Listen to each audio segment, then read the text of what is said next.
ओम शांति।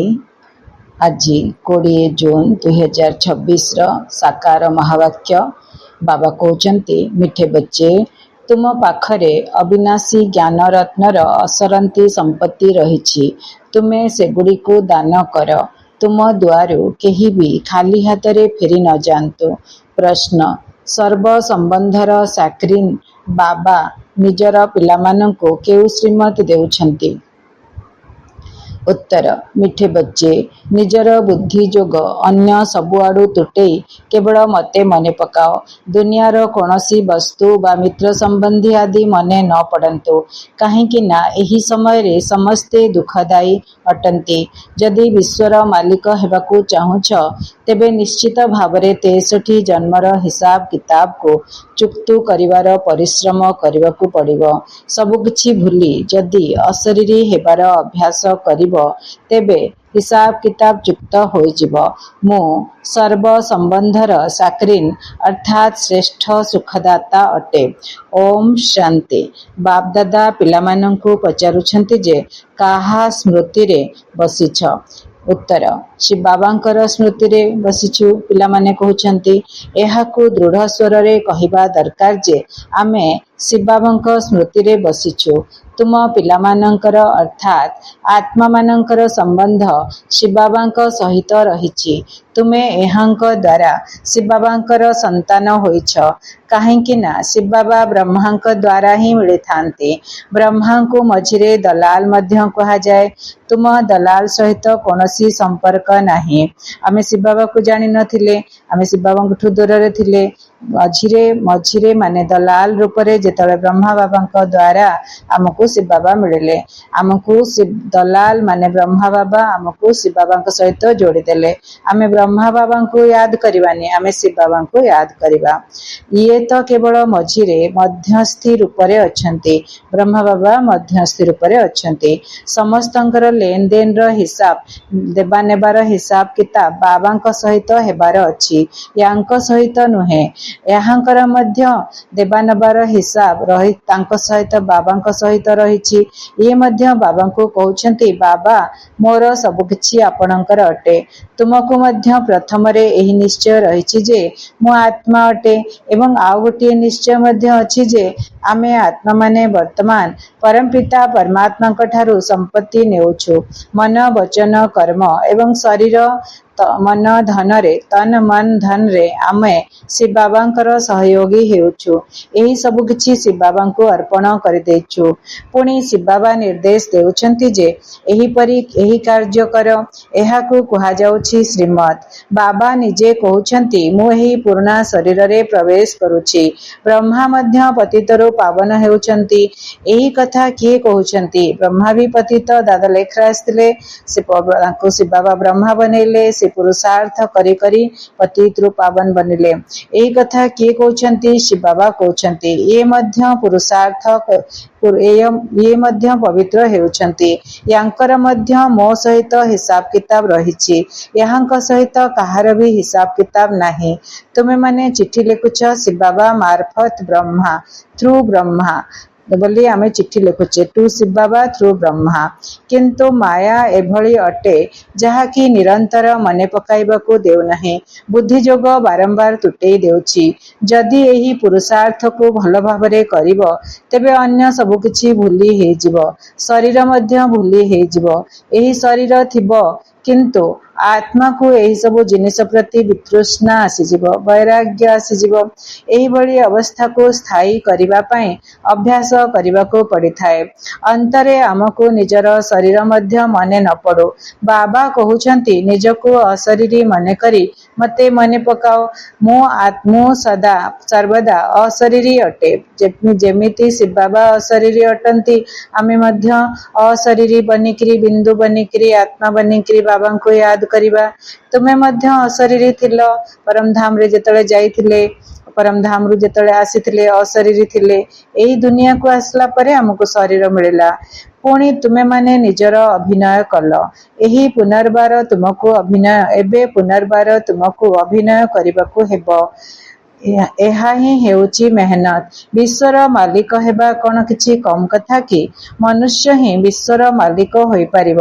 ଏହି ଦେବତାମାନେ ମଧ୍ୟ ମନୁଷ୍ୟ ଅଟନ୍ତି, କିନ୍ତୁ ଏମାନଙ୍କୁ ଦୈବୀଗୁଣ ସମ୍ପନ୍ନ ଦେବତା କୁହାଯାଉଛି। ଲକ୍ଷ୍ମୀ ନାରାୟଣ ବିଶ୍ୱର ମାଲିକ ଥିଲେ। ଏମାନଙ୍କର ନିଜର ସନ୍ତାନ ମଧ୍ୟ ଥିବେ। ଲକ୍ଷ୍ମୀ ନାରାୟଣଙ୍କର ନିଜର ସନ୍ତାନ ମଧ୍ୟ ଥିବେ। ସେଇମାନେ ହିଁ ତାଙ୍କୁ ମା ବାପା ବୋଲି ମାନିବେ। କିନ୍ତୁ ଆଜିକାଲି ମନୁଷ୍ୟ ଅନ୍ଧବିଶ୍ୱାସରେ ଏହି ଲକ୍ଷ୍ମୀ ନାରାୟଣଙ୍କୁ ତୁମେବ ମାତାଶ୍ଚ ପିତା ତୁମେବ ବନ୍ଧୁଶ୍ଚ ସଖା ତୁମେବ କହି ଦେଉଛନ୍ତି। ବାସ୍ତବରେ ଏହି ମହିମା ଶିବ ବାବାଙ୍କର ଅଟେ। ଶିବ ବାବା ହେଲେ ଆମର ମାତା ମଧ୍ୟ, ପିତା ମଧ୍ୟ, ବନ୍ଧୁ ମଧ୍ୟ, ସଖା ମଧ୍ୟ। ସବୁ ସମ୍ବନ୍ଧରେ ଆମେ ଶିବ ବାବାଙ୍କୁ ୟାଦ କରିପାରିବା। ଦେବତାମାନଙ୍କର ମହିମା ମଧ୍ୟ ଗାୟନ କରୁଛନ୍ତି। ଆପଣ ସର୍ବଗୁଣ ସମ୍ପନ୍ନ, ଆପଣ ସର୍ବଗୁଣ ସମ୍ପନ୍ନ, ଷୋଳକଳା ସମ୍ପୂର୍ଣ୍ଣ, ମର୍ଯ୍ୟାଦା ପୁରୁଷୋତ୍ତମ, ଡବଲ ତାଜଧାରୀ, ଅହିଂସା ପରମ ଧର୍ମ, ସମ୍ପୂର୍ଣ୍ଣ ନିର୍ବିକାରୀ ଏବଂ ସମ୍ପୂର୍ଣ୍ଣ ଅହିଂସକ। ଏହା ହେଲା ଦେବତା ମାନଙ୍କର ମହିମା। ଆଉ ବାବା ଯୋଉ କହୁଛନ୍ତି ମାତା ପିତା ଲକ୍ଷ୍ମୀ ନାରାୟଣଙ୍କୁ ମାତା ପିତା ରୂପରେ ଦେଖିକିରି କଳିଯୁଗର ନରନାରୀ ତାଙ୍କୁ ପୂଜା କରୁଛନ୍ତି, ମାତା ପିତା ବୋଲି କହୁଛନ୍ତି। କିନ୍ତୁ ସେମାନଙ୍କର ଦୁଇଟି ସନ୍ତାନ ରହିବେ, ଯୋଉମାନେ କି ସେମାନଙ୍କୁ ବାପା ମା ବୋଲି ଡାକିବେ। ଆଉ ସାରା ସଂସାରର ଯେତେ ବି ମନୁଷ୍ୟ ଥିବେ, ସତ୍ୟ ଯୁଗରେ ଯେତେ ବି ଦେବୀ ଦେବତା ଆତ୍ମା ଥିବେ ତାଙ୍କୁ, ଏବଂ ଭକ୍ତି ମାର୍ଗରେ ଯେତେ ବି ମନୁଷ୍ୟ ରହୁଛନ୍ତି, ସେ ସମସ୍ତଙ୍କର ସେ ପ୍ରଜା ପାଳକ ହିସାବରେ, ମାତା ପିତା ହିସାବରେ ନିଜକୁ ପ୍ରେଜେଣ୍ଟ କରୁଛନ୍ତି। ତେଣୁକରି ତାଙ୍କୁ ମାତା ପିତା କହିଦେଉଛନ୍ତି। ଅସଲରେ ଦେଖିବାକୁ ହେଲେ ଶିବ ବାବାଙ୍କ ସହିତ ଆମର ସବୁ ସମ୍ବନ୍ଧ ବର୍ତ୍ତମାନ କଳିଯୁଗରେ ଆମେ ସଙ୍ଗମ ଯୁଗରେ ଆମେ ସ୍ଥାପନ କରିବା। ମା ବି, ବାପା ବି, ଟିଚର ବି, ସଦ୍ଗୁରୁ ବି, ସଖା ବି, ବନ୍ଧୁ ବି, ଆଉ ତାପରେ ଆହୁରି ଅନ୍ୟ ସବୁ ସମ୍ବନ୍ଧ, ଯେମିତିକି ପତି ହେଲେ, ପିତା ହେଲେ, ପତି ହେଲେ, ପୁତ୍ର ହେଲେ, ଆଉ ଏଭଳିଆ ସଖା ହେଲେ, ସବୁ ପ୍ରକାର ସମ୍ବନ୍ଧ ଆମେ ତାଙ୍କ ସହିତ ସ୍ଥାପନ କରିବା। କିନ୍ତୁ ବାବା କହୁଛନ୍ତି ଏହି ମହିମା ସବୁ ଶିବ ବାବାଙ୍କର, ଦେବୀ ଦେବତା ମାନଙ୍କର ସର୍ବଗୁଣ ସମ୍ପନ୍ନ। ତ ବାବା କହୁଛନ୍ତି ଏ କଥା କାହାରିକୁ ବି ଜଣା ନାହିଁ। ଏବେ ତୁମେ ଆଉ ଏଭଳି ମହିମା ଗାୟନ କରିବ ନାହିଁ ଯେ ତୁମେ ମାତା ପିତା, ଆମେ ଲକ୍ଷ୍ମୀ ନାରାୟଣଙ୍କ ପାଇଁ ମାତା ପିତା ବୋଲି ଆଉ ଗାୟନ କରିବାନି। ଆମେ ତାଙ୍କୁ ସର୍ବଗୁଣ ସମ୍ପନ୍ନ କହିକିରି ଜାଣିବା, ତାଙ୍କର ଗୁଣ, ତାଙ୍କର କର୍ତ୍ତବ୍ୟ ଆମେ ଜାଣିବା। ହଁ, ତୁମେ ମାନେ ଜାଣିଛ ଶିବ ବାବା ହିଁ ସେହି ନିରାକାର ପରମପିତା ପରମାତ୍ମା ଅଟନ୍ତି। ତାଙ୍କ ଠାରୁ ହିଁ ଅସରନ୍ତି ସୁଖ ମିଳିଥାଏ। ବାକି ଯିଏ ବି ସମ୍ବନ୍ଧୀ ଆଦି ଅଛନ୍ତି ସେମାନଙ୍କ ଠାରୁ ଦୁଃଖ ହିଁ ମିଳୁଛି। ଇଏ ତ ଜଣେ ହିଁ ସାକରେନ ଅଟନ୍ତି, ଯାହାଙ୍କ ଠାରୁ ସର୍ବ ସମ୍ବନ୍ଧର ସୁଖ ମିଳିଥାଏ। ସେଥିପାଇଁ ବାବା କହୁଛନ୍ତି ମାମୁଁ, କକେଇ, ଦାଦା ଇତ୍ୟାଦି ସମସ୍ତଙ୍କ ଠାରୁ ବୁଦ୍ଧିର ଯୋଗ ତୁଟେଇ କେବଳ ମତେ ସ୍ମରଣ କର। ଏ କଳି ଯୁଗରେ ଆମର ବହୁତ ସମ୍ବନ୍ଧ ବନିଯାଇଛି, ବହୁତ ସମ୍ବନ୍ଧ। ତ କାକା, ଚାଚା, ମାମା, ବାବା ମନେ ପକାଉଛନ୍ତି କି ନା ଏତେ ସମ୍ବନ୍ଧକୁ ତମେ ଆଉ ମନେ ପକାଅନି, ଆଉ ତୁମେ ଏଥର ଶିବ ବାବାଙ୍କୁ ସ୍ମରଣ କର। ତୁମେ ଗାୟନ ମଧ୍ୟ କରୁଛ, ଦୁଃଖହର୍ତ୍ତା ସୁଖକର୍ତ୍ତା ସମସ୍ତଙ୍କର ସଦ୍ଗତି ଦାତା। ତେଣୁ ଶିବ ବାବା ହିଁ ସମସ୍ତଙ୍କର ସଦ୍ଗତି ଦାତା ଅଟନ୍ତି। ସିଏ ହିଁ ଆମର ସବୁ କିଛି ଅଟନ୍ତି। ଲୌକିକ ପିତାଙ୍କ ଠାରୁ ମଧ୍ୟ ଦୁଃଖ ମିଳିଥାଏ। ବାକି ରହିଲେ ଶିକ୍ଷକ, ଯିଏକି କାହାକୁ ଦୁଃଖ ଦିଅନ୍ତି ନାହିଁ। ଟିଚରଙ୍କ ପାଖକୁ ଯାଇ ପାଠ ପଢିବା ଦ୍ୱାରା ତୁମେ ଶରୀର ନିର୍ବାହ କରୁଛ। ବିଭିନ୍ନ ପ୍ରକାରର କୌଶଳ ଶିକ୍ଷା ଦେବା ପାଇଁ ଶିକ୍ଷକ ମଧ୍ୟ ଅଛନ୍ତି। ସେମାନେ ସବୁ ଅଳ୍ପ କାଳ ପାଇଁ ଶିକ୍ଷା ଦେଇଥାନ୍ତି। ଭକ୍ତିରେ ମଧ୍ୟ ମହିମା ଏକମାତ୍ର ରାମ ଅର୍ଥାତ୍ ପରମପିତା ପରମାତ୍ମାଙ୍କର ହିଁ କରିଥାନ୍ତି। ରାମ ଅର୍ଥାତ୍ ପରମପିତା ପରମାତ୍ମା। ସମସ୍ତେ ଭାବନ୍ତି ରାମ ଅର୍ଥାତ୍ ଶିବଙ୍କର ଆଉ ଗୋଟେ ନାମ ହେଲା ରାମ। କିନ୍ତୁ ଯେତେବେଳେ ଆମେ ରାମ ନାମ ସତ୍ୟ ହଉ କିମ୍ବା ରାମଙ୍କୁ ମନେ ପକାଉ, ଯେତେବେଳେ ରଘୁପତି ରାଘବ ରାଜା ରାମ ଗାଉ, ସେତେବେଳେ ସମସ୍ତେ ଦଶରଥ ପୁତ୍ର ବୋଲି ଭାବି ଦିଅନ୍ତି। ଅସଲରେ ରାମ ହେଲା ଶିବ ବାବାଙ୍କର ଆଉ ଗୋଟେ ନାମ। ସେଇ ଜଣେ ହିଁ ତୁମକୁ ପୂଜ୍ୟ କରୁଛନ୍ତି। ଶିବ ବାବା ହିଁ ଆମକୁ ପୂଜ୍ୟ ବନାଉଛନ୍ତି। ତୁମେ ପ୍ରଥମେ କେବଳ ଶିବ ବାବାଙ୍କର ପୂଜା କରୁଛ, ତାକୁ ଶତପ୍ରଧାନ ଭକ୍ତି କୁହାଯାଉଛି। ଯେତେବେଳେ ଆମେ ଦେବୀ ଦେବତା ରହିବାନି, ସତ୍ୟ ତ୍ରେତା ଯୁଗ ପରେ ଯେତେବେଳେ ଭକ୍ତି ମାର୍ଗ ଆରମ୍ଭ ହେବ, ଯେତେବେଳେ ଆମେ ବାମ ମାର୍ଗରେ ଦେବୀ ଦେବତା ଆତ୍ମା ମାନେ ଯିବେ, ଭକ୍ତି ଆରମ୍ଭ କରିବେ, ସେତେବେଳେ ସେ ଯୋଉ ଭକ୍ତି ହବ, ସେ ଭକ୍ତିକୁ ଶତପ୍ରଧାନ ଭକ୍ତି ବୋଲି କୁହାଯିବ, ଅବ୍ୟଭିଚାରୀ ଭକ୍ତି ବୋଲି କୁହାଯିବ। ତାକୁ ଧୀରେ धीरे धीरे केते मास केते वर्ष शह शह वर्ष पर्यंत शिव बाबांकर पूजा रहिबो। केवल सतप्रधान भक्ति करिवे, अव्यभिचारी भक्ति करिवे। तापरे तापरे तापरे सेई समय केते शह वर्ष परे पुणी कृष्णंकर भक्ति करिवे, तापरे लक्ष्मी नारायणंकर भक्ति करिवे, तापरे शास्त्र लिखिवे। उपरु व्यासदेव आसिबे आत्मा आउ शास्त्र लिखिवे, तापरे राम सीतांकर पूजा हबो। एई भली धीरे धीरे सतप्रधान भक्ति सतगुणी हेकी रजगुणी वर्तमान समय रे भक्ति तम प्रधान हे सरलाणी। जाहार भी इच्छा ताहार पूजा कर दउछंती। तो अव्यभिचारी भक्ति केते शह वर्ष चलिबो। अव्यभिचारी माने केवल शिव बाबांकर भक्ति, केवल एकेश्वरवाद, एक ईश्वर, तो तांकर ही पूजा केते शह वर्ष चलिबो। तापरे धीरे धीरे भक्ति बढ़िबो, अन्य अन्य देवात्मा मानकर पूजा करिवे। से हेले परमात्मा, तांकर भक्ति हेला सतप्रधान भक्ति। तापरे धीरे धीरे भक्ति मध्य तळको ओल्हेइबो, भक्ति मध्य पुरुणा हेजिबो, भक्ति मध्य व्यभिचारी हेजिबो।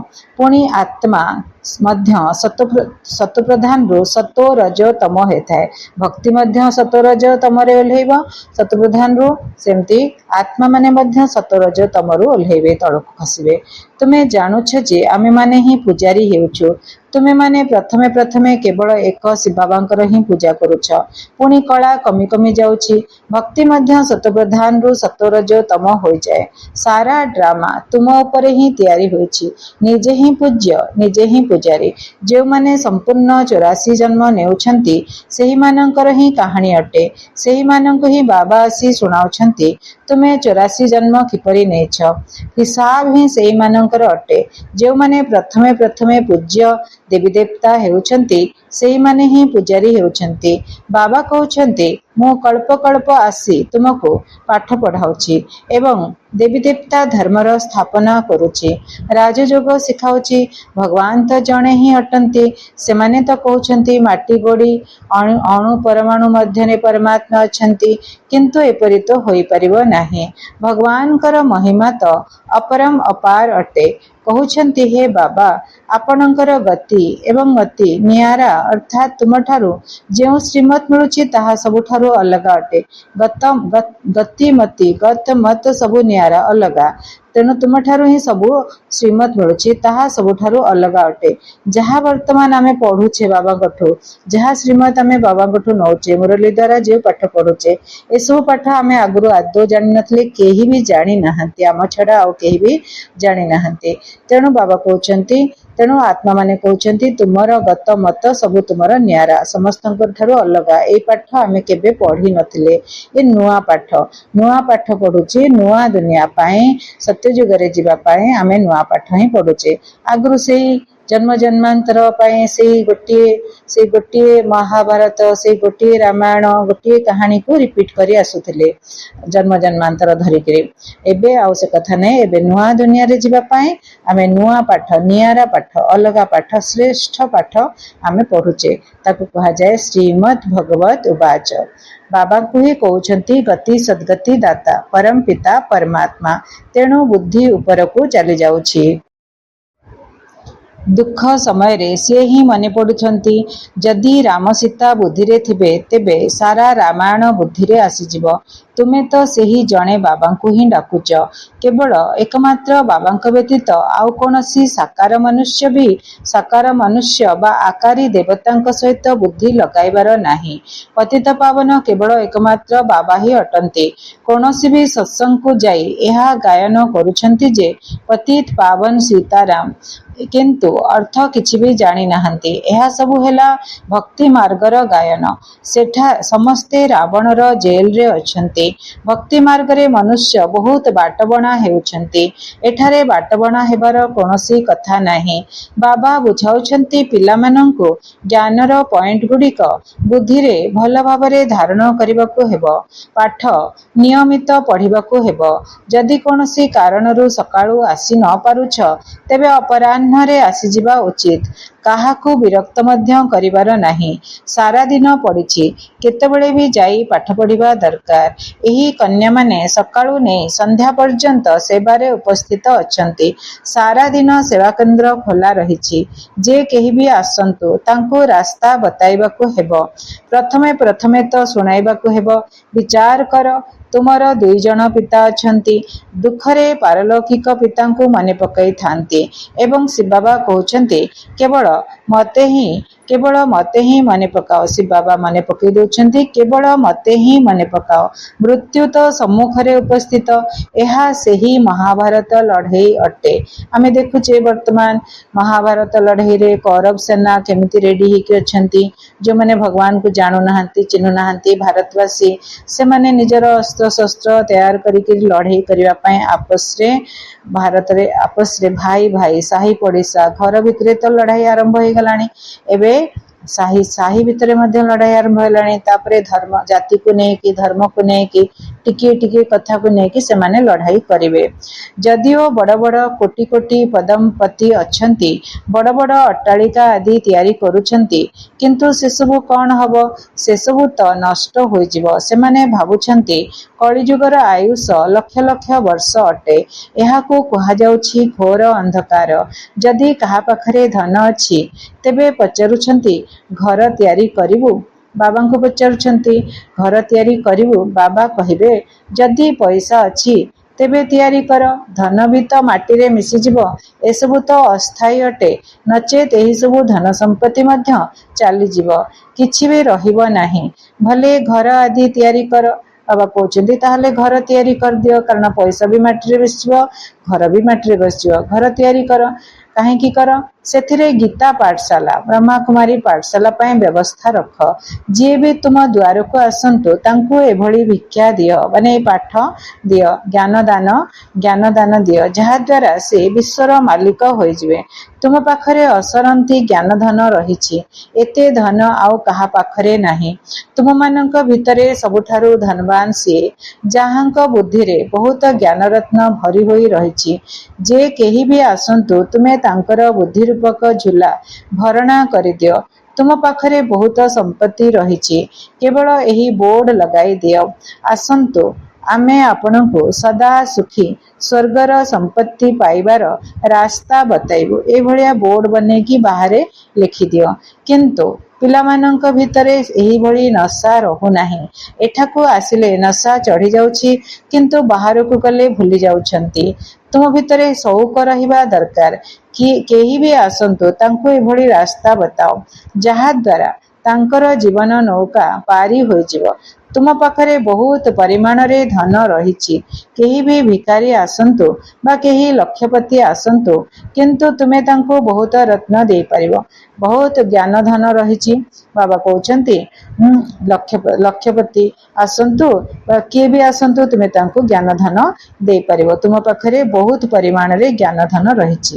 କିଏ ବି ଆସନ୍ତୁ, ଭିକାରୀ ହେଇଥାନ୍ତୁ କିମ୍ବା ଲକ୍ଷପତି ହେଇଥାନ୍ତୁ, କୋଉ ବି ଗ୍ରେଡର ଲୋକ ହେଇଥାନ୍ତୁ, ଆମେ ତାଙ୍କୁ ଜ୍ଞାନ ଧନ ଦେଇପାରିବା। ବାବା ଏଠାରେ ନଶା ଚଢ଼ାଉଛନ୍ତି, ପୁଣି ତାହା ସୋଡା ପାଣି ଭଳି ତୁରନ୍ତ କମ ହେଇଯାଉଛି। ଯେତେବେଳେ ନଶା ଚଢୁଛି ପିଲାମାନଙ୍କୁ ବାବା ବୁଝେଇ ଦଉଛନ୍ତି, ସେତେବେଳେ ଭୁଲି ଯାଉଛନ୍ତି ବହୁତ। ତାପରେ ଯେମିତି ଟିକେ ସମୟ ପରେ ପୁଣି ସୋଡା ପାଣି ତଳକୁ ଖସି ସାଧାରଣ ପାଣି ବନିଯାଏ। ପିଲାମାନେ ପୁଣି ସାଧାରଣ ହେଇଯାଉଛନ୍ତି। ନଶା ଖତମ ହେଇଯାଉଛି, ବହୁତ ଜଲ୍ଦି ଚଢୁଛି, ବହୁତ ଜଲ୍ଦି ଓହ୍ଲେଇ ଯାଉଛି। ତ ଏକରସ ରଖିବା ଦରକାର, ନଶା ଚଢେଇକିରି ରଖିବା ଦରକାର, ଆଉ ବାବାଙ୍କ ସେବାରେ ନିଜକୁ ସମର୍ପିତ କରିବା ଦରକାର। ବାବା ତୁମର ଝୋଲିକୁ ଅବିନାଶୀ ଜ୍ଞାନର ରତ୍ନରେ ଭରି ଦେଉଛନ୍ତି, କିନ୍ତୁ ତୁମ ଭିତରେ କ୍ରମାନ୍ୱୟରେ ଅଛନ୍ତି। ପିଲାମାନେ କ୍ରମାନ୍ୱୟରେ ଅଛନ୍ତି, କିଏ କେତେ ସେବା କରିବେ, 4 ସବଜେକ୍ଟକୁ ଧ୍ୟାନରେ ରଖିବେ। ଯଦି କାହାର ଭାଗ୍ୟରେ ଅଛି ତେବେ ପୂର୍ଣ୍ଣ ରୂପରେ ଧାରଣା କରି ନେଉଛନ୍ତି। ବାବା କହୁଛନ୍ତି ଚେଷ୍ଟା କରି ତୁମେ ନିରନ୍ତର ୟାଦରେ ରୁହ। ଏମିତି ନୁହେଁ କି ସେଣ୍ଟରକୁ ଯାଇ ଗୋଟିଏ ଜାଗାରେ ବସିଯିବାକୁ ହେବ। ନା, ଚାଲି ବୁଲି ଯାହା ବି ସମୟ ମିଳୁଛି ବାବାଙ୍କୁ ସ୍ମରଣ କରି ଚାଲ। ହାତରେ କାମ, ଦିଲରେ ଅର୍ଥାତ୍ ବୁଦ୍ଧି ଯୋଗ ବାବାଙ୍କ ସାଥିରେ ରହିଥାଉ। ଗୁରୁ ନାନକ ଦେବ କହିଛନ୍ତି ତାଙ୍କ ବାଣୀରେ, ଗୁରୁ ଗ୍ରନ୍ଥ ସାହେବରେ, ହାଥ କାର୍ଡେ ଦିଲ ଆଡେ, ହାଥ କାର୍ଡେ ଦିଲ ଆଡେ, କାର୍ଯ୍ୟ ଉପରେ ହାତ ଆଉ ଦିଲରେ ବାବା। ତ ବାବା କହୁଛନ୍ତି ୟାର ମାନେ ବାବା। ବାବାଙ୍କୁ ସ୍ମରଣ କରିବା ଦ୍ୱାରା ତୁମର ବହୁତ କଲ୍ୟାଣ ହେବ। 21 ଜନ୍ମ ପାଇଁ ତୁମେ ଧନବାନ ହୋଇଯାଉଛ। ବାବା 21 ଜନ୍ମ ପାଇଁ ଆମକୁ ଗ୍ୟାରେଣ୍ଟି କରିକି ଧନ ଦଉଛନ୍ତି। ତା ବାହାରେ ଯଦି ଆମେ ବହୁତ ମାମା ବାବାଙ୍କ ଭଳିଆ ପୁରୁଷାର୍ଥ କରିବା ତାହେଲେ ଆମେ ପୁରା 5000 ବର୍ଷ ପାଇଁ ଧନବାନ ବନିଯିବା। ପୁରା 5000 ବର୍ଷ ପାଇଁ ଆମେ ବହୁତ ସୁଖ ସମ୍ପତ୍ତିର ପ୍ରାପ୍ତି କରିପାରିବା। ବେହଦ୍ର ପିତା ବେହଦ୍ର ଅବିନାଶୀ ସମ୍ପତ୍ତି ଦେଉଛନ୍ତି। ଭାରତ ସ୍ୱର୍ଗ ଥିଲା, ଏବେ ନର୍କ ହୋଇଯାଇଛି। ବାବା କହୁଛନ୍ତି ଏବେ ମତେ ମନେ ପକାଅ, ତେବେ ତୁମର ଆତ୍ମା ଶତପ୍ରଧାନ ହୋଇଯିବ। ବାବାଙ୍କୁ ସ୍ମରଣ କରିବା ଦ୍ୱାରା ନଶା ଚଢ଼ିବ। ଆମ ଭଳି ଧନବାନ ସୃଷ୍ଟିରେ ଆଉ କେହି ନାହାନ୍ତି। ବାବା ଯଦି ମନେ ପଡୁନାହାନ୍ତି ତେବେ ଧନ କେଉଁଠୁ ଆସିବ? ସ୍ୱର୍ଗରେ ତ ତୁମ ପିଲାମାନଙ୍କୁ ଅପାର ସୁଖ ମିଳୁଛି। ଶାସ୍ତ୍ର ମାନଙ୍କରେ ତ କେତେ ସବୁ ମନଗଢା କଥା ଲେଖି ଦେଇଛନ୍ତି, ଗାୟନ ମଧ୍ୟ କରୁଛନ୍ତି। ରାମ ରାଜା ରାମ ପ୍ରଜା, ଧର୍ମର ଉପକାର ହେଉ। ପୁଣି କହୁଛନ୍ତି ରାମଙ୍କର ସୀତା ଚୋରି ହେଇଗଲା, ବନ୍ଦର ସେନାର ସହଯୋଗ ନେଇଥିଲେ। ଆଗରୁ ଆମେ ନିଜେ ମଧ୍ୟ ପଢୁଥିଲେ ଏସବୁ କାହାଣୀ ବନେଇଛନ୍ତି। ରାମଙ୍କର ସୀତା ଚୋରି ହେଇଗଲା। ଅସଲରେ ଏଇ କାହାଣୀ ଏମିତି ହବା ଦରକାର। ଆମେ ସବୁ ଆତ୍ମା ମାନେ ଦ୍ୱାପର ଯୁଗରେ ରାବଣ ଆସିଲା ଆଉ ଆମ ସମସ୍ତଙ୍କୁ ଚୋରି କରି ନେଇଗଲା। ଅର୍ଥାତ୍ 10 ବିକାର, 10 ମୁଣ୍ଡ ବାଲା ବିକାର। 10 ମୁଣ୍ଡରେ କଣ? କାମ, କ୍ରୋଧ, ଲୋଭ, ମୋହ, ଅହଙ୍କାର, ଈର୍ଷା, ଘୃଣା, ଭୟ, ଆଳସ୍ୟ, ପରନିନ୍ଦା, ଏସବୁ 10ଟା ଅବଗୁଣ, 10ଟା ବିକାର ଆତ୍ମା ମାନଙ୍କ ଉପରେ ଧୀରେ ଧୀରେ ପ୍ରବେଶ କଲା ଏବଂ ସମ୍ପୂର୍ଣ୍ଣ ରୂପେ ଆତ୍ମା ମାନଙ୍କୁ ନିଜର ଗିରଫରେ ନେଇଗଲା, ନିଜର ଜେଲରେ ପୁରେଇ ଦେଲା, କଏଦ କରିଦେଲା। ଏଇ ବିକାର ଗୁଡାକର ବଶୀଭୂତ କମ୍ପ୍ଲିଟଲି ଆମେ କଳିଯୁଗ ଶେଷ ବେଳକୁ ବିକାର ଗୁଡାକର ବଶୀଭୂତ ହେଇଗଲେ। ଅର୍ଥାତ୍ ରାବଣ ରାମଙ୍କର ସୀତାକୁ ଚୋରି ନେଇଗଲା, ଚୋରି କରିନେଲା। ଦ୍ୱାପର ଯୁଗରେ ଚୋରି କଲା, ଧୀରେ ଧୀରେ କରିକି ସବୁ ଆତ୍ମା ମାନଙ୍କୁ ନିଜର କଏଦରେ ନେଇଗଲା। ତ ରାମ ହେଲେ ଶିବ ବାବା ଆଉ ରାବଣ ହେଲା 10 ମୁଣ୍ଡ ବାଲା। ରାବଣ ହେଲା ଏଇ ସବୁ 10 ବିକାର। ତ ଏଇ ସବୁ ସୀତା ମାନେ ସବୁ ଚୋରି ହେଇଗଲେ, ବଶୀଭୂତ ହେଇଗଲେ, ଶୋକ ବାଟିକାରେ ରହିଲେ। ଶୋକ ବାଟିକାରେ ରହିଲେ। ତାପରେ ରାମ ଆସିଲେ। କେବେ ଆସିଲେ? ସଙ୍ଗମ ଯୁଗରେ ଆସିଲେ। ସଙ୍ଗମ ଯୁଗରେ ଆସିଲେ। ସଙ୍ଗମ ଯୁଗରେ ଆସିକି କାହାର ସହଯୋଗ ନେଲେ? ବାନର ସେନାର ସହଯୋଗ ନେଲେ। ତ ବାବା କହୁଛନ୍ତି ବାନର ସେନାର ସହଯୋଗ ନେଲେ। କିଏ ବାନର ସେନା? ଆମେ ସମସ୍ତେ ବାନର ଭଳିଆ ହେଇଯାଇଥିଲେ, ବିକାର ଯୁକ୍ତ, କାମ, କ୍ରୋଧ, ଲୋଭ, ମୋହ, ଅହଙ୍କାର ଯୁକ୍ତ ବାନର ଭଳିଆ ଆମେ ହେଇଯାଇଥିଲେ। ତେଣୁ ଆମର ସହଯୋଗ ନେଲେ, ଆମକୁ ପାଠ ପଢେଇଲେ। ତାପରେ ରାବଣ ଉପରେ ବିଜୟ ପ୍ରାପ୍ତ କଲେ। ରାବଣ ଉପରେ ବିଜୟ ପ୍ରାପ୍ତ କଲା ପରେ ସୀତାଙ୍କୁ ଚୋରି କରିକି ଆଣିଲେ, ସୀତାଙ୍କୁ ଛଡେଇକିରି ମୁକ୍ତ କରିକି ଆଣିଲେ। ମାନେ ଆମେ ସବୁ ସୀତା ମାନଙ୍କୁ ଶିବ ବାବା ମୁକ୍ତ କଲେ।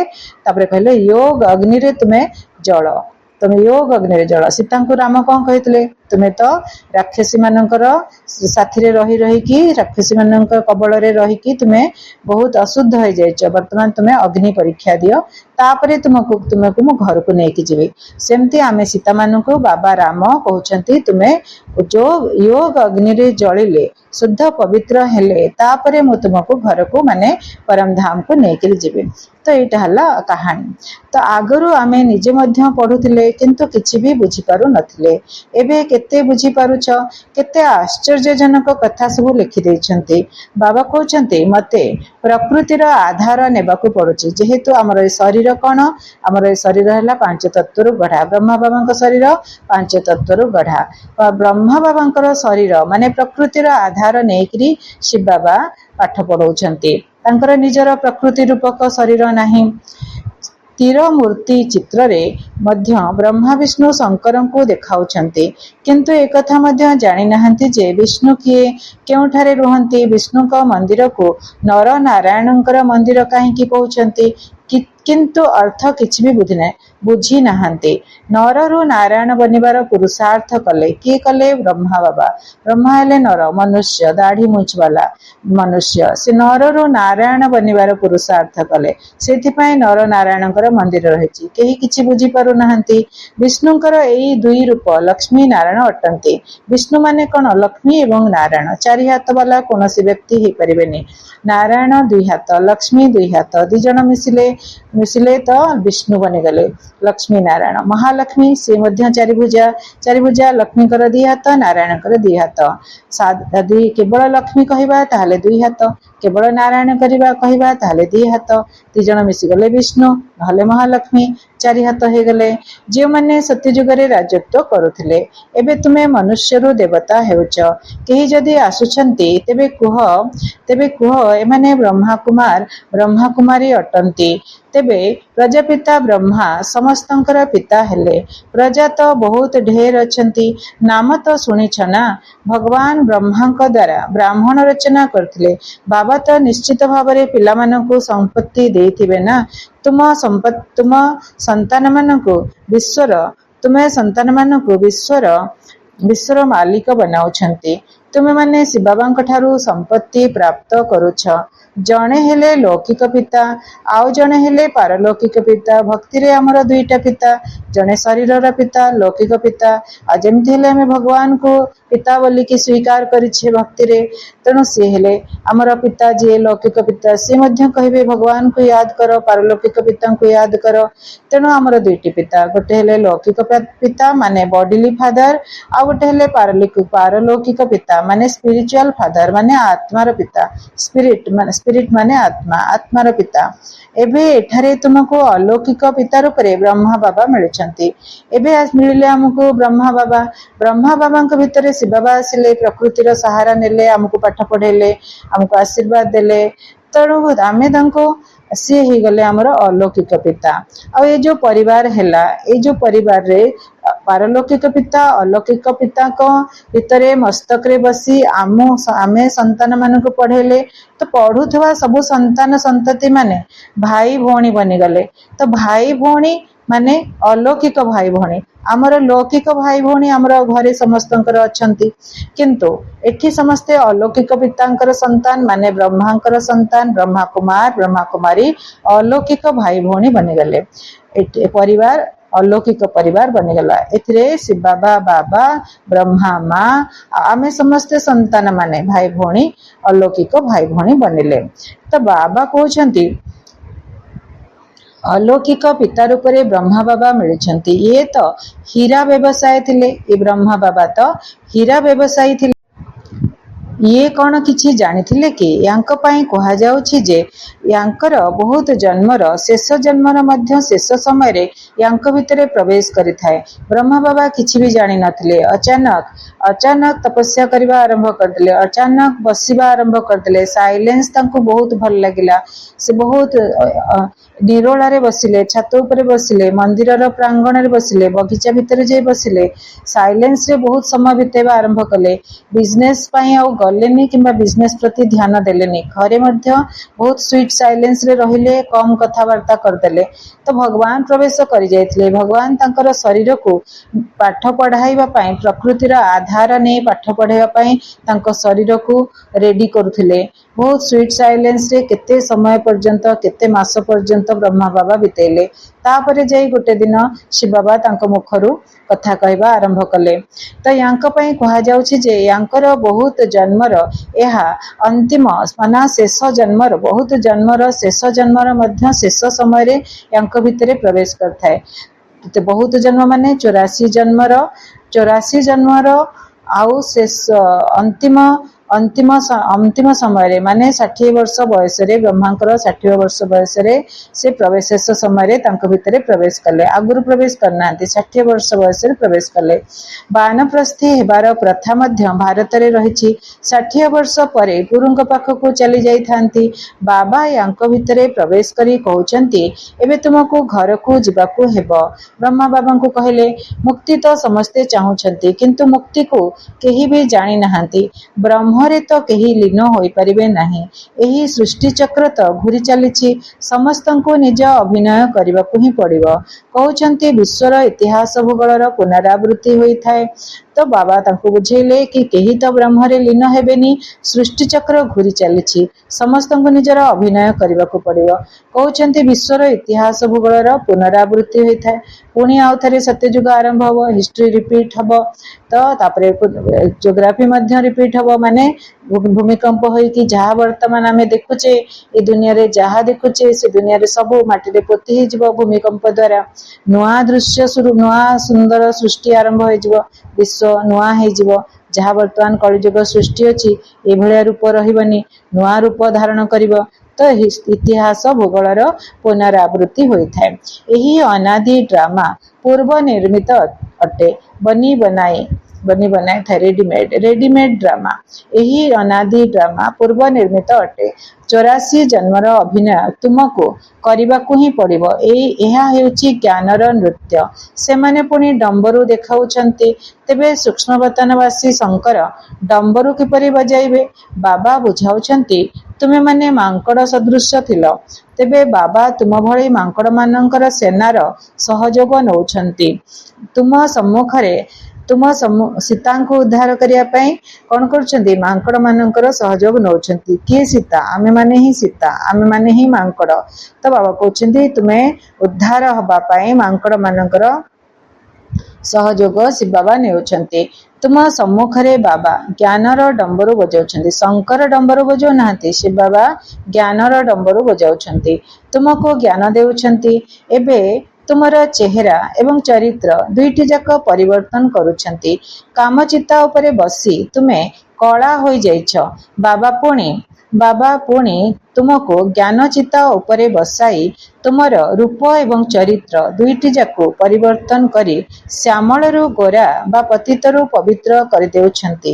ଏଠାରେ ବାବା କେତେ ନିଶା ଚଢ଼ାଉଛନ୍ତି, ପୁଣି ସେହି ନିଶା କାହିଁକି ସମାପ୍ତ ହୋଇଯାଉଛି? ବାବା କହୁଛନ୍ତି, ଆଚ୍ଛା, ମିଠା ମିଠା ଶିକିଲଧେ ସନ୍ତାନମାନଙ୍କ ପ୍ରତି ମାତା ପିତା ବାପ ଦାଦାଙ୍କର ମଧୁର ସ୍ନେହ ସମ୍ପନ୍ନ ଶୁଭେଚ୍ଛା ଏବଂ ସୁପ୍ରଭାତ। ଆତ୍ମିକ ପିତାଙ୍କର ଆତ୍ମିକ ସନ୍ତାନମାନଙ୍କ ପ୍ରତି ନମସ୍ତେ। ଆମେ ଆତ୍ମିକ ସନ୍ତାନମାନଙ୍କର ଆତ୍ମିକ ପିତାଙ୍କ ପ୍ରତି ବହୁତ ବହୁତ ୟାଦ ପ୍ୟାର ଏବଂ ନମସ୍ତେ। ଧାରଣା ପାଇଁ ମୁଖ୍ୟ ସାରାଂଶ। ବାବା ଯେଉଁ ଅସରନ୍ତି ଜ୍ଞାନର ଧନ ଦେଉଛନ୍ତି, ସେଗୁଡ଼ିକୁ ଧାରଣ କରି ନିଜେ ଧନବାନ ହେବା ସହିତ ଅନ୍ୟ ସମସ୍ତଙ୍କୁ ମଧ୍ୟ ଦାନ କରିବାକୁ ହେବ। ଯିଏ ବି ଆସନ୍ତୁ ତାଙ୍କର ବୁଦ୍ଧିରୂପୀ ଝୁଲା ଭରି ଦେବାକୁ ହେବ। ବାବାଙ୍କର ସ୍ମୃତି ଦ୍ୱାରା ହିଁ କଲ୍ୟାଣ ହେବ। ବାବାଙ୍କର ସ୍ମୃତି ଦ୍ୱାରା ହିଁ କଲ୍ୟାଣ ହେବ। ସେଥିପାଇଁ ଯେତେ ଦୂର ସମ୍ଭବ ଚାଲିବା ବୁଲିବା ସମୟରେ ମଧ୍ୟ ବାବାଙ୍କ ସ୍ମୃତିରେ ରହିବାକୁ ହେବ। ସର୍ବ ସମ୍ବନ୍ଧର ଭାବ ଏକମାତ୍ର ବାବାଙ୍କ ଠାରୁ ଅନୁଭବ କରିବାକୁ ହେବ। ବାବା ବରଦାନ ଦେଉଛନ୍ତି, ସର୍ବଦା ବ୍ୟସ୍ତ ରହିବାର ବିଧି ଦ୍ୱାରା ବ୍ୟର୍ଥ ସଂକଳ୍ପର ଅଭିଯୋଗକୁ ସମାପ୍ତ କରୁଥିବା ସମ୍ପୂର୍ଣ୍ଣ କର୍ମାତୀତ ଭବ।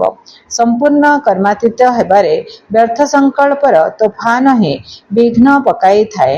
ତେଣୁ ଏହି ବ୍ୟର୍ଥ ସଂକଳ୍ପର ଅଭିଯୋଗକୁ ସମାପ୍ତ କରିବା ପାଇଁ ନିଜର ମନକୁ ସବୁ ସମୟରେ ବ୍ୟସ୍ତ ରଖ। ସମୟକୁ ବୁକିଂ କରିବା ଅର୍ଥାତ୍ ପୂର୍ବ ନିର୍ଦ୍ଧାରଣ କରିବାର ଉପାୟ ଶିଖ। ସାରାଦିନ ମନକୁ କେଉଁଠି କେଉଁଠି ବ୍ୟସ୍ତ ରଖିବାର ଅଛି, ଏହାର କାର୍ଯ୍ୟକ୍ରମ ପ୍ରସ୍ତୁତ କର। ପ୍ରତିଦିନ ନିଜର ମନକୁ 4ଟି କଥାରେ ବ୍ୟସ୍ତ ରଖ। ମିଳନ ଅର୍ଥାତ୍ ଆତ୍ମିକ ବାର୍ତ୍ତାଳାପ। ବାବାଙ୍କ ସହିତ ମିଳନ ମନାଉଛି, ମାନେ ମୁଁ ଆତ୍ମା ପରମାତ୍ମାଙ୍କ ସହିତ ବାର୍ତ୍ତାଳାପ କରୁଛି। ତାପରେ ବର୍ଣ୍ଣନ ଅର୍ଥାତ୍ ସେବା କରୁଛି। ତାପରେ ତାପରେ ମଗନ ହେଇଯାଉଛି। ବର୍ଣ୍ଣନ କରୁ କରୁ ଆଉ ଆତ୍ମିକ ସ୍ମୃତିରେ ରହିକି ପରମାତ୍ମା ସ୍ମୃତିରେ ରହିକି ମଗନ ହେଇଯାଉଛି। ତାପରେ ଲଗନ ମାନେ ଲାଗିକିରି ରହିବେ, କେବେ ହେଲେ ହେଳା କରିବେନି, ଆଜି କଲି କାଲି କରିବି ନାହିଁ, ଲଗନ। ଏହା ଦ୍ୱାରା ତୁମର ସମୟ ସଫଳ ହୋଇଯିବ ଏବଂ ବ୍ୟର୍ଥର ଅଭିଯୋଗ ସମାପ୍ତ ହୋଇଯିବ। ବାବା ଆମକୁ ଗୋଟେ ସ୍ଲୋଗାନ ଶୁଣାଉଛନ୍ତି, ସଫଳତାକୁ ପରମାତ୍ମା ଜନ୍ମସିଦ୍ଧ ଅଧିକାର ମନେ କରୁଥିବା ଆତ୍ମା ହିଁ ସର୍ବଦା ପ୍ରସନ୍ନ ଚିତ୍ତ ରହିପାରିବ। ସଫଳତାକୁ ପରମାତ୍ମା ଜନ୍ମସିଦ୍ଧ ଅଧିକାର ମନେ କରୁଥିବା ଆତ୍ମା ହିଁ ସର୍ବଦା ପ୍ରସନ୍ନ ଚିତ୍ତ ରହିପାରିବ। ଓମ୍ ଶାନ୍ତି। ये अव्यक्तिसारे हैं। सर्वदा हर्षित रहिबा पाए निजर स्वभावको सरल कर एवं सहनशील हुआ। सरलता आनिबा पाए केवल गोटे कथा प्रति ध्यान देबा जरूरी अटे। निजर स्थिति अर्थात प्रशंसा आधार रे न हो। निजर स्थिति अर्थात प्रशंसा आधार रे न हो। केतक पिला कर्तव्यर फल पाइबार इच्छा अधिक रखिथांती। केतक पिला कर्तव्यर फल पाइबार इच्छा अधिक रखिथांती। सेथिपाई जदि प्रशंसा न मिलिला ତେବେ ତାଙ୍କର ସ୍ଥିତି ହଲଚଲ ହୋଇଯାଏ। ଯଦି ନିନ୍ଦା ମିଳିଗଲା ତେବେ ଯେପରି ଅନାଥ ହୋଇଯାଇଥାନ୍ତି। ନିଜର ସ୍ଥିତିକୁ ଛାଡ଼ିବା ସହିତ ନିଜର ପିତାଙ୍କୁ ମଧ୍ୟ ଭୁଲି ଯାଇଥାନ୍ତି। ସେଥିପାଇଁ ସ୍ମୃତିର ଆଧାର ଉପରେ ନିଜର ସ୍ଥିତିର ଆଧାର ରଖ ନାହିଁ। ଆଚ୍ଛା, ଓମ୍ ଶାନ୍ତି।